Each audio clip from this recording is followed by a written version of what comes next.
ایک دفعہ موسیٰ علیہ السلام نے اللہ تعالیٰ سے عرض کی، یا اللہ میرا جنت کا ساتھی کون ہے؟ اللہ تعالیٰ نے فرمایا فلاں کسائی تیرا جنت کا ساتھی ہے۔ موسیٰ علیہ السلام حیران ہوئے کہ کسائی کا موسیٰ علیہ السلام کے ساتھ کیا جوڑ ہے۔ وہ دیکھنے گئے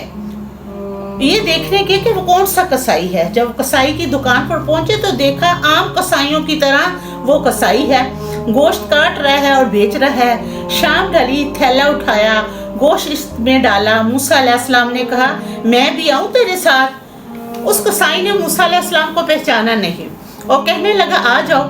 گھر گیا، گوشت صاف کیا، بوٹیاں بنائی، سالن پکایا، روٹیاں پکائیں، اسے تھالی میں سجایا۔ ایک بڑھیا جو روئی کے گولے کی طرح بستر پر لیٹی ہوئی تھی اس کو اٹھایا، اس کو نوالے بنا بنا کر اس کو کھلاتا رہا۔ جب اس نے سر ہلایا کہ بس، تو اس کا ایسے منہ صاف کیا کہ وہ کچھ بڑبڑانے لگی، کہ کچھ کہنے لگے۔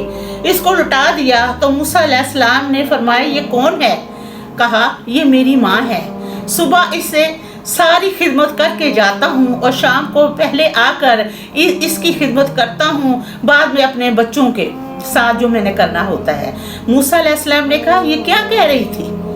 تو اس کو سائی نے کہا یہ میری ماں ہے، پاگل ہے، جب بھی میں خدمت کرتا ہوں تو شروع ہو جاتی ہے اللہ تعالیٰ جنت میں تجھے موسیٰ علیہ السلام کا ساتھی بنائے۔ پھر موسیٰ علیہ السلام نے کہا ایسا ہی ہے، تو جنت میں میرا ساتھی بنے گا اور میں ہی موسیٰ علیہ السلام ہوں۔